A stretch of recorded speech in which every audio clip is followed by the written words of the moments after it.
Hey guys, it's Mike. I'd like to show off my latest design for a USB arcade stick.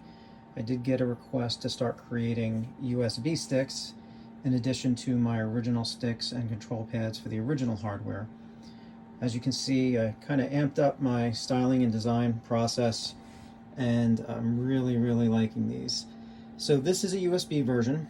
It has 1, 2, 3, 4, 5, 6, and 7 buttons, but keep in mind the way USB encoders work, sometimes you need to change the configuration. So this button here is a mode button, and there's 2 modes on a USB encoder. It basically switches the point of view hat mode or the arcade stick movement mode, and I'll show you that in the USB settings. So this button basically just switches modes.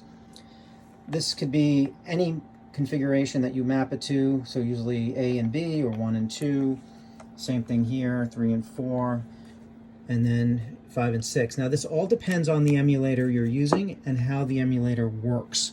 Okay, so for example, if you're using MAME, sometimes the software will pull the different inputs and expect, for example, insert coin to be start and select. So when you look at a USB encoder, there are slots where the buttons are pushed into. So for example, these are set up for ST and SE, or start and select. Usually that's insert coin and start within an emulator, so keep that in mind. But if you're using this on a PC with other emulators, you could map these as different buttons. So there's a total of 6 buttons that can be mapped to pretty much any action, but depending on the emulator, you might have to specifically match these to insert, coin, and select, or start. And I had to do that with the Evercade VSR, and I'll give a demonstration of that as well. So you have your USB input, and then you have your nice styling. I can make more themes right now. A customer of mine asked for Pac-Man, so I just made them Pac-Man. This one I used black size. I do have a spot in my site where you can actually choose different colors.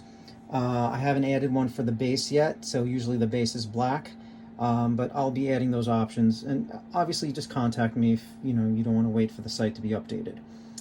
This one also I put a black bottom on. I thought it kind of made some nice contrast.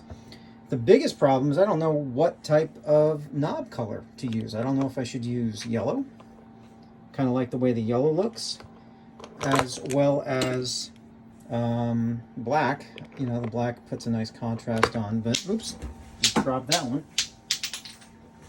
So, that's an option I'll eventually put. Right now, this will just be a standard item in my store, which can be customized, obviously. But that's that. So the next video, I'm just going to go into a brief demonstration of the configuration process. Just simply put, I'm going to plug in the USB cable here on the side. This does come with a pretty generous length USB cable as well. All right, guys, I'll see you in the next segment.